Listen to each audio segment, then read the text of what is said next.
Okay, my screen says that we are live. We are here for US Ed Chat tonight. This is a new format for us, and we're very, very excited about it. We don't know if we're going to like it or not, or if it's something we're going to try again in the future, but we did want to give it a try, and we are thrilled with our guest we have tonight. Our topic is change, and we're just so excited to have these guests with us. First, I want to introduce myself. I'm Jennifer Hogan. I'm an assistant principal at Hoover High School in Hoover, Alabama. I'm one of the co-founders and co-moderators of Alabama Ed Chat and the quarterly US Ed Chat. And I'm going to let the other two moderators introduce themselves. I'll go ahead. I'm Holly Sutherland. I'm the principal of Haleyville High School in Haleyville, Alabama. I was actually with Jennifer Hogan 5 days ago, and I'm excited to be in this new position. I'm also a co-moderator of Alabama Ed Chat and this chat as well. Michael, go ahead and introduce yourself. Yep. I'm Michael McClendon. I'm the Academic Programs Director for the Alabama Independent School Association, and I'm just thrilled to be here with all of these guys. It is exciting. We have some wonderful guests that we handpicked because of their experiences with change and leading change, going through it personally, and some things that they've got to share with us tonight. I think we're going to do a lot of learning in this next hour. The first person I'm going to ask to introduce yourself and tell a little bit about your experience with change is Andrew Maxey.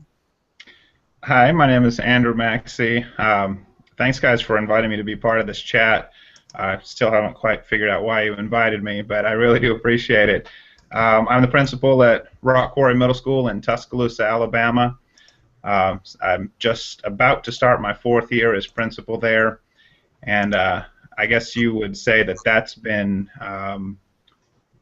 maybe the main forum I've had to be at the forefront of change in the last several years, and we've tried to take a systematic approach to change there, and not taking a short view of what change is, but building a team that works together and has a shared vision and is honest with each other about where we are, defines together where we're trying to go, and then decides together how we're going to get there.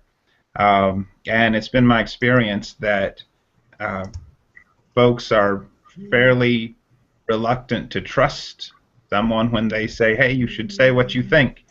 In education, it seems like we've really given teachers the clear message, you should just obey, don't really speak up. But on the other end of that, when you do get people to have the confidence to give their input, it's a pretty powerful experience. Thank you, Andrew. Todd, I'm going to let you introduce yourself next. Okay. My name is Todd Nesloni. I am a brand new principal of an intermediate school, Navasota Intermediate in Navasota, Texas. I have taught 4th and 5th grade for the last 7 years. I have always been someone who embraced change. It absolutely terrifies me every time I do it, but change has been an integral part of my career, and I'm one that every year I started over again from scratch like it was my first year. And so I now, as an administrator, am encouraging my staff to take risks, to think outside the box, to do things that may fail and they may fall flat on their face, but as long as they pick themselves up and learn from it, then that's all that I care about. And so hopefully I will build a staff that will be able to take risks and do creative things and not be afraid of failure and change this year. Mm-hmm. That's awesome. All right, Dan, you're up. You're bringing in the tail end of it for us. Well, I'm glad I am. I feel a little bit like the village idiot compared to everybody else in the room here. So it's a pleasure to be here. And my name is Dan Rockwell. I think I'm here because I write the Leadership Freak blog, and it seems to be getting traction in people's lives. And I'm very thankful for that. Change has been part of my life ever since I can remember. And let's face it, if you're not changing, you're dying. For the most part, as a leader, I would say I've failed at leading change. It's a real leadership is about change, and there have been a lot of mistakes in my world when I have been leading change. But I think I've learned from those, and I'm excited to listen to everybody and kind of engage in this conversation on this topic. Yeah, well, I'm just really, really excited to learn from all of you guys. Holly and I started Alabama Ed Chat, I guess it was a year ago, Holly, 2 years ago, and Michael joined us recently, but we kind of rotate who moderates and takes the lead for the US Ed Chats and for the Alabama Ed Chats. And so it was my turn to take the lead on this US Ed Chat, and so I was really, really excited about the topic. All of these guys I didn't know before Twitter and have only met them through Twitter.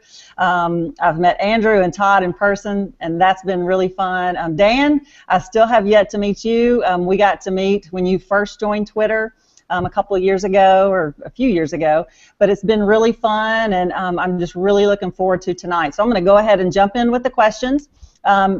Todd, my first question is for you because you know, you're a brand new principal. You're going straight from the classroom to the leadership role, and you know, school year always brings change. It's an exciting time for educators because it's such a sense of renewal every year.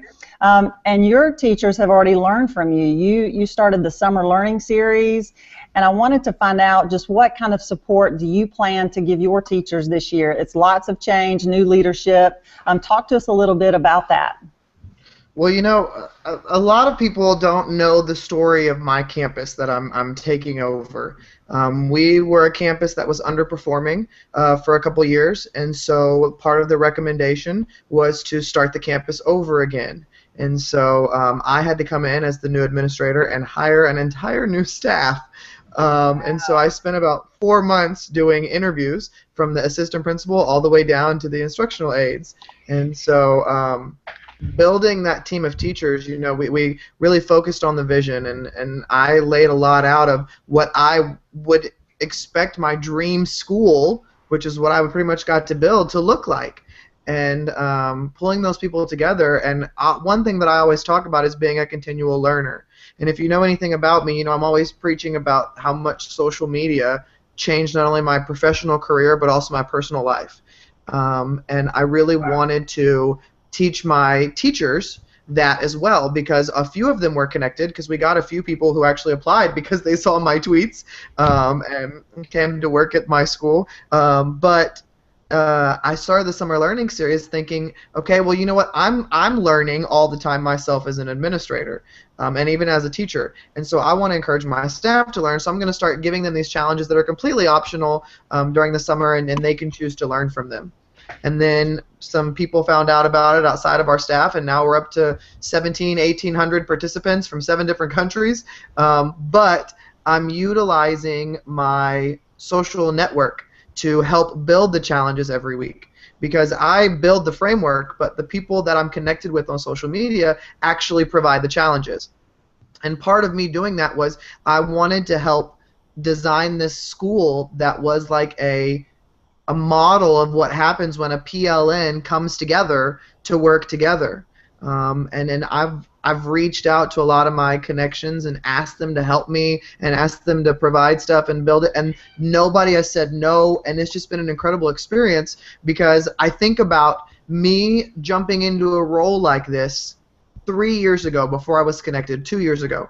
I would be lost. I would be terrified. I would be like, I don't know what I'm doing. There's nobody here to help. Oh my gosh, what am I going to do?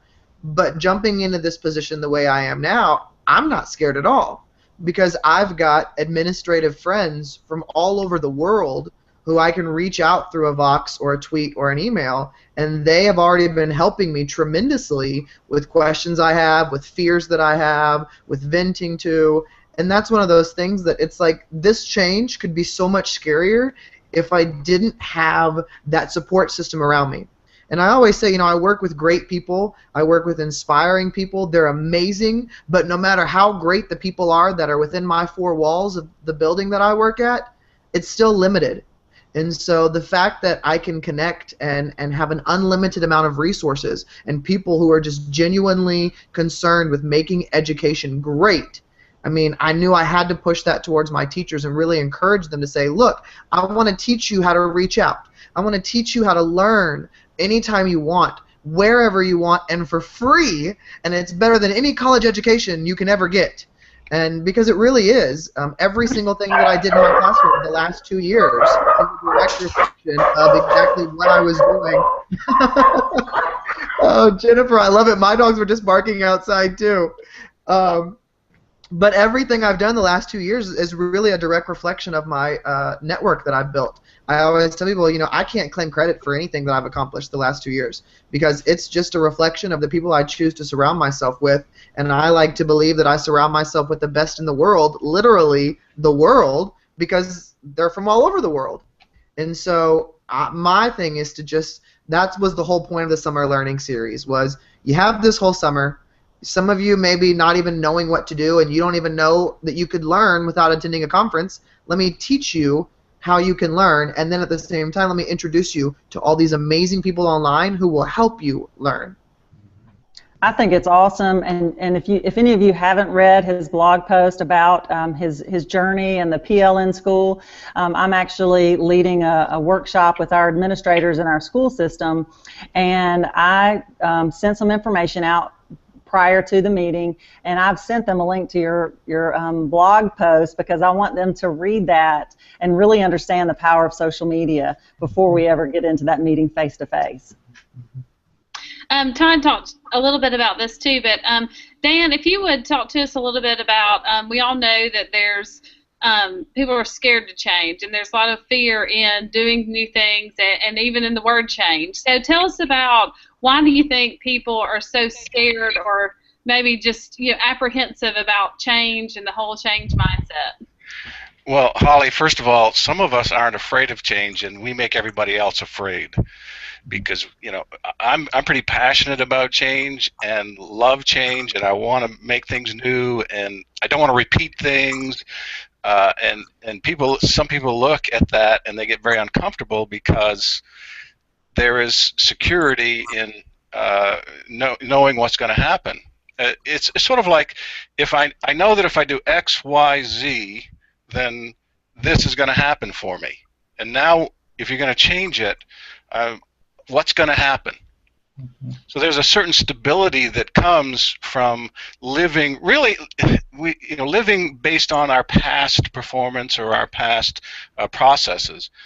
And so what happens, I think, for some of us is I make people uncomfortable, and have had to learn to tone down and pull back a little bit on my passion for change, because I can come off as pushing people and not respecting the people who are building the present right now enough. So some of us make people afraid of change. And then the other part of it, and this I think is for all of us, for me or for anybody who is going through a change process, is I want to succeed, so I wonder, how do I fit into this new scheme of things? So you're going to bring in some new technology for me. Now all the students are going to have iPads, or the teachers have to do this online, or something's going to change, whether it's technology or a process or personnel. And so now, how do I fit into the whole thing? And the reason I'm concerned about fitting in is because I want to keep succeeding. Mm-hmm. And I'm wondering, will I? Mm-hmm. I think that's a great answer. I think Todd and I both have just taken on the principalship, and I think that was one of the biggest decisions for me to make, was to step outside the comfort zone. It was easy where I was, I mean, not easy in that sense, but comfortable. And so to make that change, and so I know how people are going to experience, even a new principal, just thinking about my own situation. So thank you.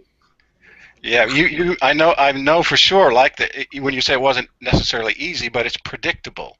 Right. You sort of know the people, you know the processes, you know the players, and so now it's like, and new relationships and new dynamics, and how are people going to relate to you? And it is challenging. It's really good. I love the challenge. Yeah. Well, Andrew, you kind of downplayed your role at your school, but you have really done some tremendous things in leading your staff. You're not, I don't think you're afraid of change. And so to kind of play off of what Dan said about making people feel comfortable with change and kind of understanding where they fit in, you have led your school towards standards-based grading.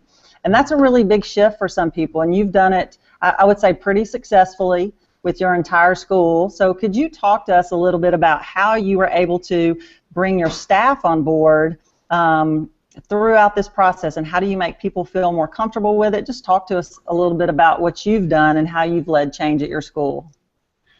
Well, the first thing I would say is that I agree with Dan. I'm with Dan. I'm not afraid of change, but I'm very much opposed to change for its own sake.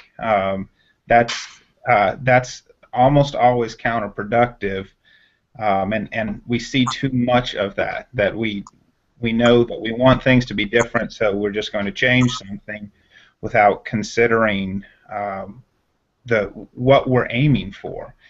So the first thing I did when I became a principal is to really set out to establish the idea that no one person can make enough good decisions. That we all have to be a team in a very very literal sense of that we make decisions together.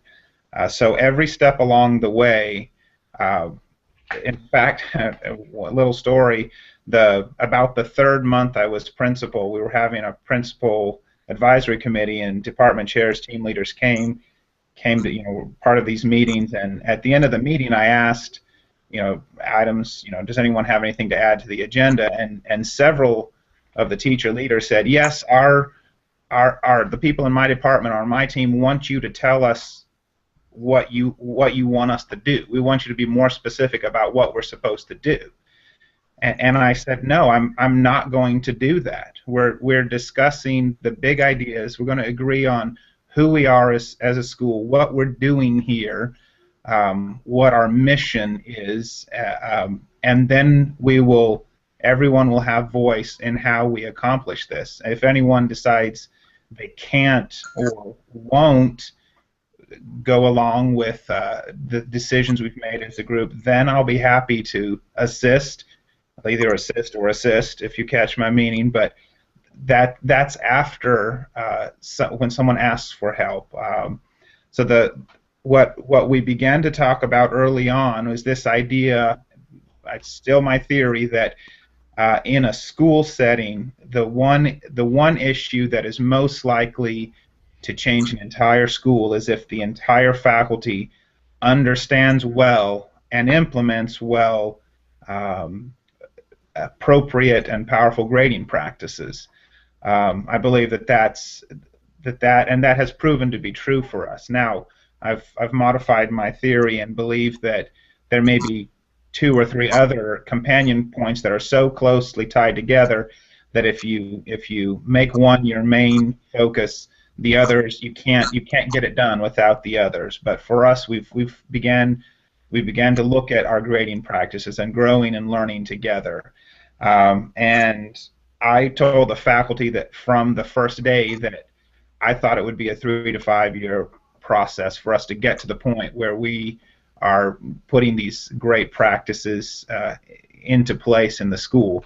About 1.5 years in, the teachers said, look, it's time for us to stop talking and start acting. So working together, we called it a grading manifesto, and it's just a statement of our beliefs about grading. And we gave ourselves 3 years, we said, and I've got to give all the credit to the folks. These were not our original ideas, so the folks at SBG and Dr. Jolly and the folks there, and learned a ton from them, but modeled part of it off what they did there with their work. But basically said in 3 years we're going to learn into this process together, and it's become the main focus of our learning. So last year every teacher was involved in our professional learning group on campus, and that was the first time in my career that every single core teacher, well, every single teacher was involved in focused professional learning for the entire school year.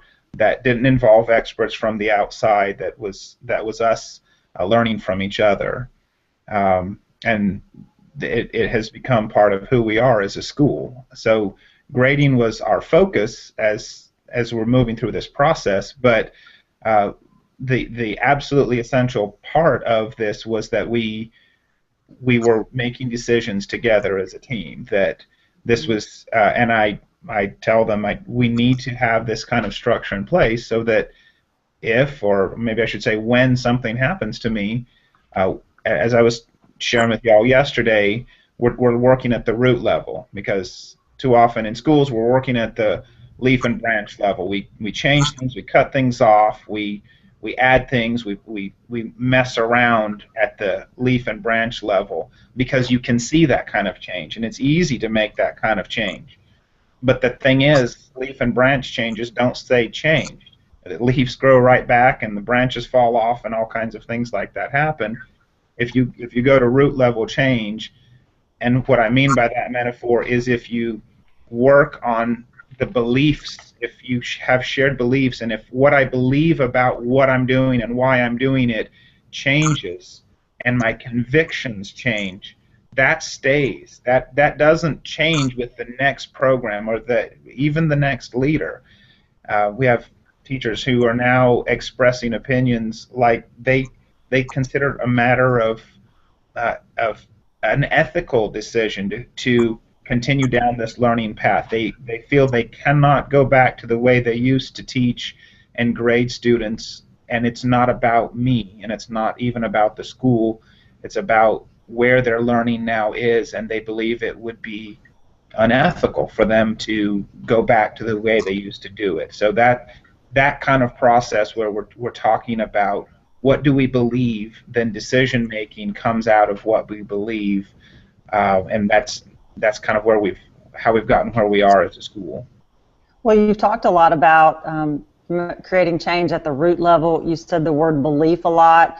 Dan, you mentioned something yesterday about preparing people for change. Sometimes we get, I understood you to say sometimes we focus on the change itself and not preparing the people involved for the change. How do we change beliefs, and how do we work on that part to get people ready for the change? Well, that's a great question, and I think getting people ready for change is honoring the work that they've done to create the present, but at the same time helping everyone see that we can't stay in the present. In other words, there is a sense of satisfaction. There is a sense of we've been working very hard and we have created the present that we live in, but maybe because the world is changing, because students are changing, because technology is changing, for whatever reason, the present is unacceptable.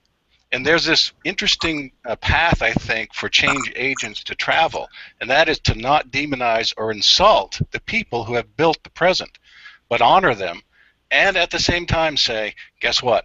We can't stay here. Yeah. Todd, one of the things I wanted to ask you, I know that, being in a new position, you talked a lot about your beliefs and establishing the right, I guess, staff and being able to be a part of that. But how important is your leadership role in change, and how do you think, can true change happen, and can we truly move forward without a strong leader who has maybe a change mindset? I don't think you can move forward without a leader. The school that I was at for the last 7 years, we had 4 different principals, and all 4 of them were drastically different from the one before. Some were excellent, and some were not so excellent. But of course, we all run into that. And I think about the administrators that I've worked under that I have enjoyed the most were the ones that encouraged me to take risks, and I didn't feel like they were going to come after me when I did. Because like I said earlier, I love change, but it absolutely terrifies me every time. I like jumping off that cliff and seeing where it's going to land, but I don't do it without a lot of fear and a lot of support around me. But I had an administrator. One of my administrators that I remember the best is the one that was like, take those risks. Do what's best for kids, and as long as you're doing what's best for kids, I support you, because I know you're going to look at those things that you're doing, and if it's not working, I know you're going to shift your focus and try to make it work instead of just sitting there with that same thing and saying, I'm not going to admit I'm a failure. No, I know you're going to take it and learn from it. And that allowed me the zone to know that I was supported. And I think that's one of the biggest things that I know that's one of the biggest things I'm going to do as administrator, is to let my staff know that I'm going to ask you to have these opportunities of change, but I'm going to be doing it as well as an administrator. I'm going to challenge myself as an administrator. I'm going to do things that take me outside my comfort zone. I'm not going to find a place where I can be comfortable and where I can sit nice and well and watch you do all the hard stuff and take all of the glory. No. I want to be pushing myself. I want to have times when I fall flat on my face in front of my staff. I did that with my kids, and that was one of the best things, when my kids could see me take a risk and make a mistake and pick myself up from it. And I think it's going to be important for me as a leader to do the same thing, to let my staff know that I'm going to mess up too. And when I do, you know what? I'm going to laugh or cry and then pick myself up, and then we're going to keep on going. But our focus is always going to be doing what's best for kids. I loved what y'all said earlier about not doing change just to change. I think having very conscious change of exactly what needs to be changed, and focusing on our students. Our biggest focus this year is on giving those kids a voice, making them feel valued, and making school a place that they want to be, and that instead of running out the doors, they're banging on the doors to get in every morning. I love that. I think everything that you just mentioned has to do with trust building. For people to say, they have to have a lot of trust in you. And so if you say, I'm going to do this with you, I'm going to be right there with you. Whatever I ask of you, I'm asking this of myself too. And if we fail, we're going to find out what we did wrong. We're going to fix it. And we're going to move forward. All that is part of it all goes back to relationships and having trust with the people that you're working with. So kudos to you. I can't wait to see what's going to happen at your school.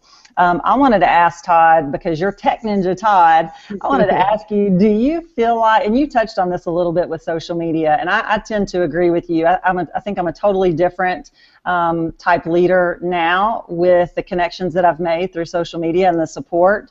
But I wanted to ask, do you feel like, and anybody can answer this too, but do you feel like that because technology is always changing, we've come to accept that things change and we've got to adapt to those sorts of things, that has helped to create maybe more of a culture of risk-taking in schools, or do you think it's had any influence at all? What are your thoughts on that?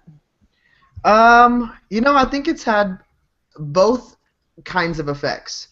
I think I'm reading a book right now called Mindset by Carol Dweck, and it has completely changed the way I look at so many things, from a growth mindset and a fixed mindset. And I kind of think of the introduction of technology like that, where if you're one of those people with a growth mindset and you have these things come at you and you say, okay, well, this is new and we've got to change and we've got to adapt. It may not be something I'm comfortable with. It may not be something I'm ready to do, but it's where the kids are. It's what I've got to do.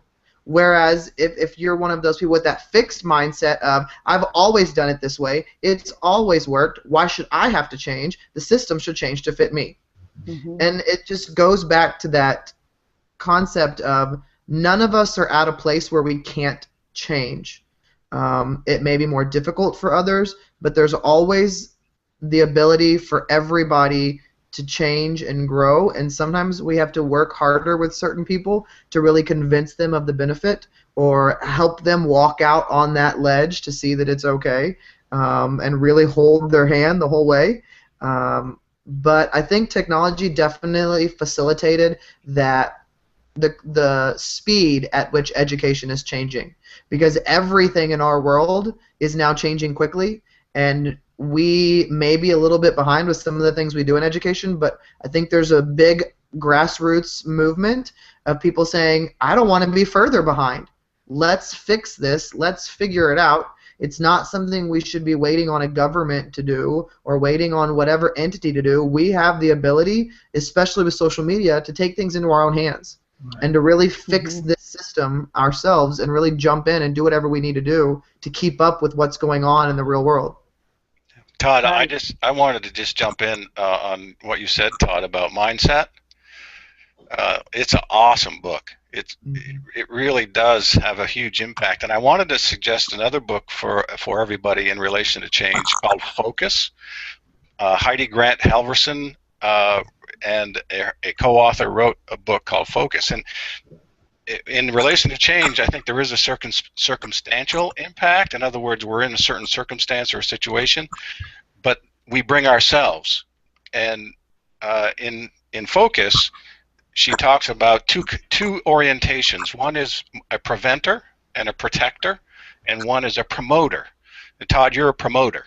You're out there, and you drive protectors crazy. I've worked very closely with a protector. He's a CIO of a regional medical center. And he is always concerned about protecting gains. I'm always concerned about getting new gains, and I don't mind losing gains. You know what I'm saying? And he looks to me like a foot dragger, but he is not. He's a very, very passionate person, but he has a certain orientation for change, and he needs to get certain things answered and understand what's going on. And when he's ready, you can't hold him back. So it's not that he's fearful, but he is definitely more of the protector, and I am the promoter. And so we clash, and we've learned to appreciate it, and we see it coming down the pike. You know what I'm saying? And so I'll say to him, "What are you protecting, and why is that important to you?" And try to understand that issue. And he'll try to say to me, "Well, what are you promoting? What are you pushing so hard for?" So you might want to check out Focus as well. It's a fantastic book. That's great. And Holly, this really makes me think about the Engaged Learning Initiative that we started at Hoover High School. All of our students and teachers were issued iPads, and Holly and I tried to do that with our staff, and that's to be respectful of where people were, and to really recognize that some are going to move fast. They're going to be early adopters, and some are not going to move as quickly. But we just encouraged everyone to keep moving, and we respected the pace at which they moved, but they did know that we expected them to move. I don't know if, Holly, if you want to say some more about that. I agree with that. And I was going to say one of my favorite analogies that Jennifer Hogan uses is she talks about teaching a child to ride a bike. And she says, we don't just shove a 3-year-old down a hill and say, figure out balance, figure out, how to do that. We run alongside them and we put our hands on them until they're good and we feel like they're secure, and then we take our hands off and let them go a little while. And then there may be times that we need to put our hands back on them to make sure they balance again, and then take our hands off until they get that, that balance and they feel secure. And so I think that's one of the things. I know, Todd, you talked about change, trust and support, and I think that's what's so important is that even though we introduce something new, there will be times when there's a lot of support needed, and there will be times when a lot less support is needed, but that doesn't mean even if we can back off a little bit, there's times that we have to step back in and provide even more support, and it could be for a variety of reasons, even in the teacher's life, that they just need support no matter how many years of experience they have or how veteran they are. So change can be scary at times, and so I think that's the thing is that support is so important. But Dan, one thing I wanted to ask you was, leaders have to have a lot of strength and they have to have a lot of courage. And how do we support other leaders around us? How are we, part of that PLN and that growth mindset with other people so that we can connect and be each other's energy? Well, Holly, I think you've hit on a big part of it, and that is connecting with people versus working in isolation. And change agents can become so passionate about the change that they can isolate, and they're sort of like the carrier of the banner, and here we go, and that is definitely an energy drain for sure. Leading change can buckle your knees, no doubt about it. And I feel like there's this tension. I love the question because there's this tension about energy and passion, and I think as we move toward the things that we value, we gain energy, and we sort of pick up steam. But really, there's this point in change, and maybe it happens several times, where you don't really have the strength to do it until you step out. The strength comes when you step out. And Todd, you kind of mentioned, in one sense, it's terrifying, it's fearful, but yet you do it, you jump off the cliff, and I think there is an energizing thing that happens to us after we step out, not before. So, think about, where does the strength come from? Part of it comes from the people we surround ourselves with and that we share with. And, I really loved what Andrew was saying about building the team and making decisions together. I think that's a strengthening factor. And moving toward our values and moving toward what is important to us energizes us versus moving away from those things, which de-energizes us. But really, in my experience is that sometimes the energy comes in the support, the feeling of we're going to make this, doesn't really happen to me until I'm stepping out a few times, and then all of a sudden you see a little progress and you think, oh wow, we're going to make it. So there's this sense of courage and passion and support and energy that happens in the process. It doesn't happen before. It sort of happens as we go. Mm-hmm. It makes me think about that. The question is kind of like a chicken and the egg. Do you get the courage to step out, or do you get courage because you stepped out? What do you guys think? Anybody want to? I think the answer to that is I think the answer to that is yes. I agree. I think it's both. I mean, I think you gain courage from both of them. But I wanted to say too, I was reading a tweet from Jess Schoonover, and he just said, if more principals are willing to.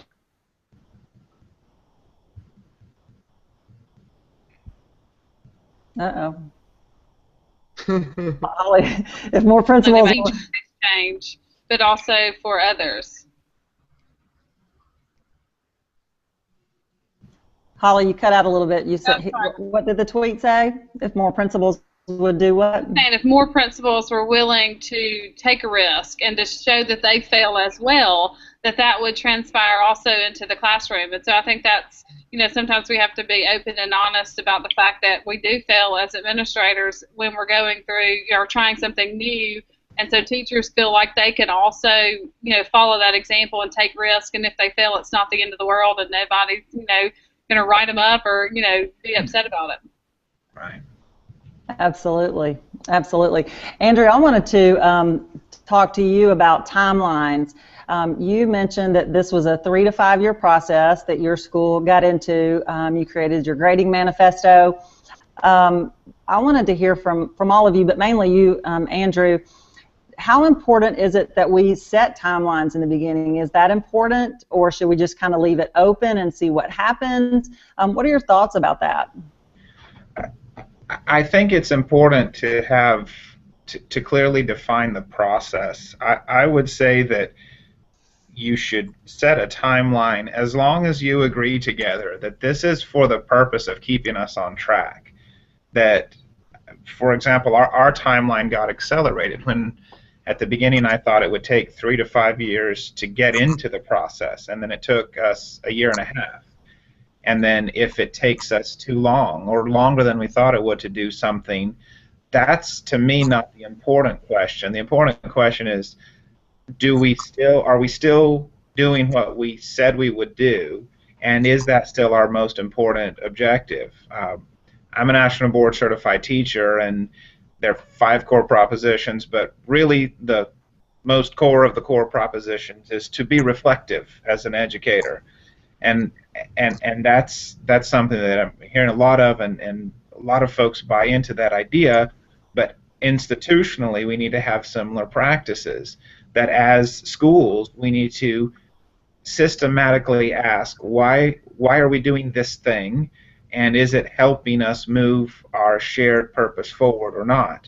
And if the answer is no, then either change it or ditch it. If the answer is not very well, then find a better way. And I completely agree with Dan that we do not need to disrespect what has happened in the past, because part of the reason we got here is that decision makers in the past made good decisions. So if the way it happened 20 years ago is still the best way, then how dare we do it any other way? But that requires us to give ourselves permission to look at everything systematically as a group and say, this helps us move forward in what we're doing. So specifically to the question of timeline, I think making that a regular part of the routine. As a school, I would think not less than once a year. Have a meeting or have a series of meetings that are focused on that alone, on saying, let us reaffirm our focus as a school, or modify or change or hone our focus as a school. Do we need to add to this in any way? And then out of that, make our plans for next year. Because if we are right, and if we have made a good decision about what we're doing, or excuse me, what we believe and where we're going as a school, then how we get there is just a matter of selecting, using all our collected knowledge to select the best process or the best tools to move forward. And it seems to me that we skip over that process about what we believe or who we are, and we go straight to processes and programs without ever asking, is this the best tool for us to do? Or sometimes even, hey, is that even really a problem? Are we even solving a problem that we care about? Is that significant enough, or did someone mention it one time and now it's half of what we're doing this year? So for us to be honest with each other about, and I agree that it seems like that requires a great deal of courage for us to determine for ourselves what is our moral imperative, and that's really scary. But if you begin to ask questions like, what decisions can we make as a school that helps us sleep better at night? Now, maybe the state didn't say we have to do it, or the system, and there may even be some things that they say we have to do that we disagree with. Well, they can't require us to care about doing those things or to put our whole heart into doing those things. So let's make decisions about what will be best, and it always comes back to what's best for our students as we make these decisions. And so if you're following a process like that, it seems to me that the timeline will take care of itself. But if you don't come back to where are we going, how close are we, then you will begin to drift from your objectives and your goals as an organization. And I was going to ask you that, Andrew, and maybe even whoever wants to jump in. When you do establish a long-term goal, such as looking at systemic change of grading, how do you sustain that energy and that passion when you know a result or your end game may be 3 to 5 years away? For me personally, I said a minute ago, it's a moral imperative, and I asked myself this question. I doubt very seriously that anyone will remember my name in 100 years, maybe not even in 50. So why bother and why be worried about decisions that no one will remember in 6 months on that scale? So what is the best use of my time, and what is the largest impact I can have? And as I was saying, it seems to me that the kind of change that we need, the positioning schools to prepare students, to bring schools to the place, public education, where we can prepare students for a future that is radically different than the world I'm living in, we're living in right now, requires a good deal of ship turning, and not everyone can hire a whole new faculty like Todd did. We're sure jealous of him, but we have to change. We have to turn the ship, and so for me, that's changing the adults one person at a time, because they tend to stay changed. rather than just changing the structures of the building and how we do things. Because if we agree together on what we believe and what we're going to do, then of course how we do things will change. It will be a matter of course. And that's, to me, that's how you sustain the effort as well, by saying the work's not done. We still have more to do. And then now, as I'm encouraging my teachers, now that you have learned this, you are, it seems to me like you're obligated to share that with other people too. So we've been sharing, we've been growing together. You need to find a way to share with people that you don't work with now, and I feel that obligation. So even when I'm invited to do something like this, I feel I can't say no, because I've learned something, and if it helps someone else, how dare I keep it to myself? And we're glad you can't say that. Holly, you know, I was thinking, as Andrew was talking about the timeline and you were asking about maintaining passion, I think it's hard to celebrate wins if you don't have a timeline, and if you don't know kind of where you're going and how much longer you have. And one of the, just a simple suggestion that might work in some situations is begin every meeting with, what are the wins? Where are we winning? What are the successes? And I find that starting meetings with that question transforms people's attitudes. Yeah, we're going to deal with problems, we're going to deal with challenges, but let's talk about the wins. And somebody will bring up a student, or somebody will bring up a project, or somebody will bring up a technology that's working, and all of a sudden you realize that, you know what, it's not quite as dark as I thought it was. I love that. That's a great suggestion. That's really good. And the last question that we prepared in advance has to do with those who are naysayers. And I would really like to hear from all three of you, maybe some practical advice or something that's worked for you in the past. How do you deal with the naysayers who are really opposed to change? What are your suggestions and thoughts? I guess I'll go first. Now, when I look at it, I view it as the naysayers who I've worked with on my teams as a teacher, because I haven't really had to deal with the naysayers as a staff underneath me yet.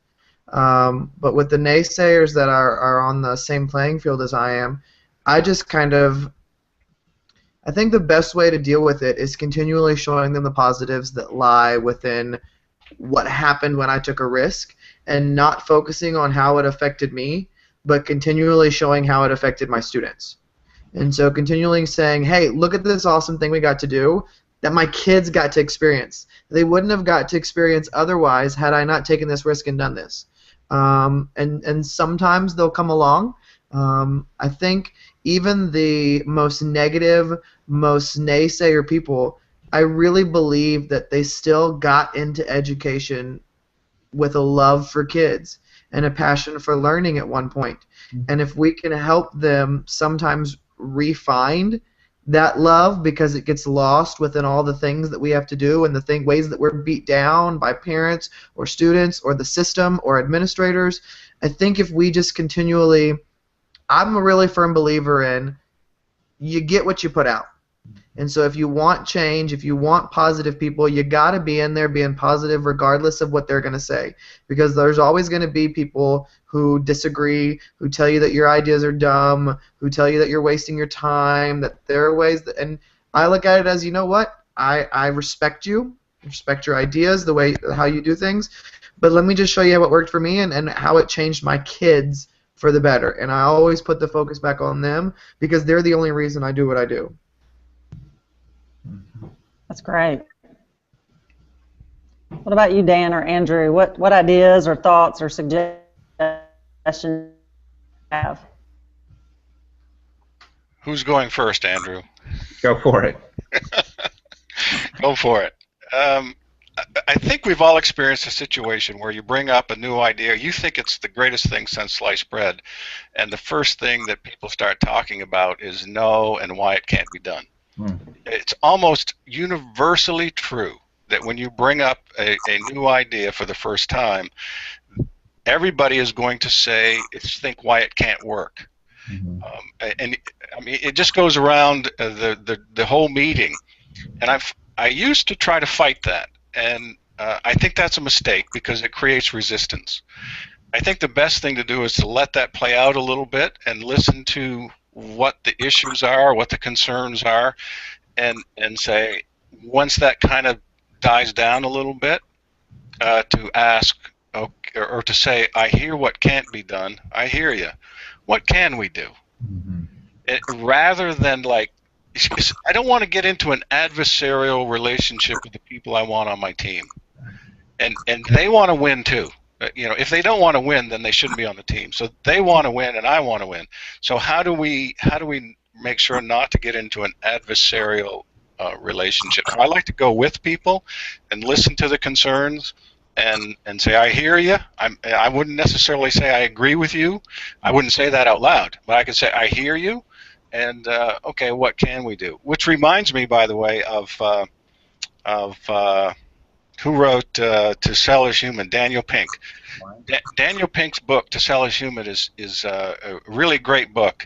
And in there, he talks about Bob the Builder. How do you change a mindset? And what you do with people is just ask what Bob the Builder asks. Can we fix this?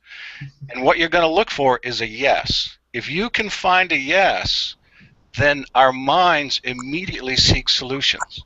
But as long as we're saying no, we're coming up with reasons why we can't. And so when you say, you might say to somebody, well, can we fix this? And they'll say no. I'm going to look for a yes.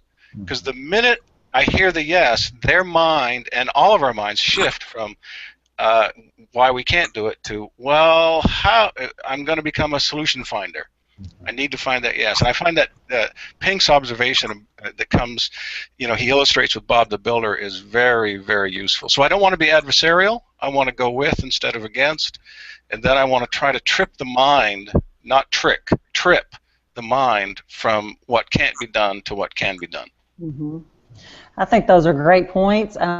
Also, it makes me think about it's so important to know the members of your team, because I have some teachers that I work with who that's their first response, but they're not necessarily opposed to change, but that's what they do instinctively. They kind of pick apart, but it's almost part of their personality, and so I understand that they're not really against my idea or an idea that's happening or change, but they just instinctively do that. So I think it's also important to kind of know who your team members are and the way that they think and react in those situations, so that you don't get adversarial with them. Andrew, go ahead and share some thoughts with us. Well, I agree with both of my colleagues there. Can I call y'all colleagues yet? Not me, Andrew. I'm still just the village idiot. Oh, please. Well, a couple things. First, let me say, very influential on me has been Dan Pink's other book, Drive, and incidentally, I did not read that until a little bit more than a year after I was a principal. I thought I was just making all that stuff up, and as it turns out, it's good leadership practice that people do want to be great at what they do. And even if they want to fight you, they still want to be good at something, and they want to be great at something, and they want to be part of something greater than themselves. Sometimes the question is, do they want to be part of this thing that's greater than themselves, or do they believe that it is?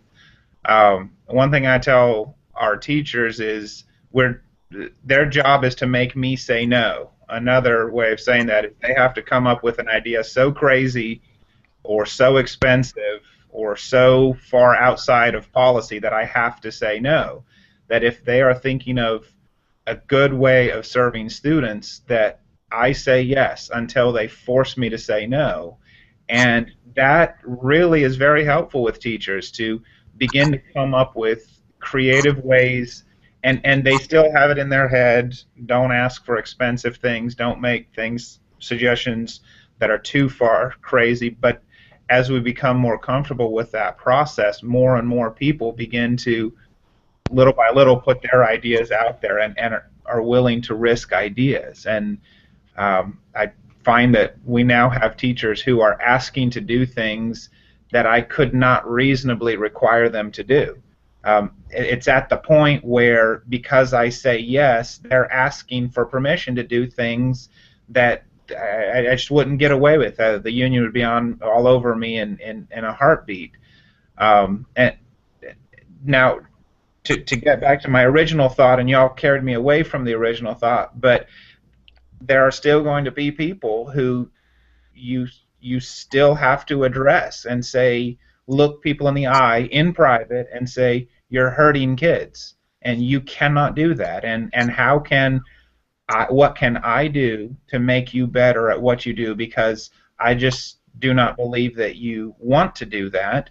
So how do I help you be great at what you do? And most of them are very appreciative of that approach, and the ones that are not join a different bus.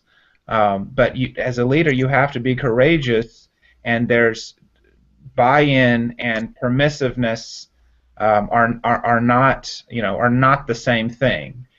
Getting folks to be courageous and speak up is not the same thing as allowing low standards, and very, very powerful when you. And my last thought is that the team holds itself accountable, and I had teachers articulate on several occasions that they feel compelled to invest in their own learning and continuing to grow as a professional, because if they don't, the rest of the team will make them look bad, and no one wants to be the weak link. So we encourage each other by being ourselves dedicated to growth. Love that. I just want to share in closing something that I learned through athletics, and that is that a team takes on the personality of the coach. And so I just want to applaud all of you for your leadership roles, what you do for others, and really allowing others to have courage through you, for the courage that you show. I just really, really appreciate the time that you spent with us tonight. I hope that we had viewers who learned from all of you. I know that I really did. I just can't express enough how honored I am that you guys were a part of tonight's conversation. So thank you so much for being here. I agree. I just wanted to echo what Jennifer said. I mean, when we started this venture 2 years ago, it was Jennifer and I, and we just sort of, were shooting in the dark to see if anybody wanted to participate in Alabama Ed Chat, and then started US Ed Chat, and I think, we have grown so much more than we can ever, ever even express through the fact that we've made connections with such passionate educators. And that's one thing that Jennifer and I talk about social media is it's the one time where you go to professional development at night or whenever you get on Twitter and everybody wants to be there and everyone's passionate about kids. So we just applaud you for what you're doing, and they're so happy just to be in your presence tonight and learn from you as well. Well, thank you for having us. Absolutely. Thank you. Thank you very much. All right, so we're going to sign off from US Ed Chat, and we hope that we hope what? Thank you, Michael, for doing all the behind-the-scenes Twitter world. Absolutely, absolutely. I'm just sitting here being quiet. You did great. I've been on mute all night. All right, thank you guys.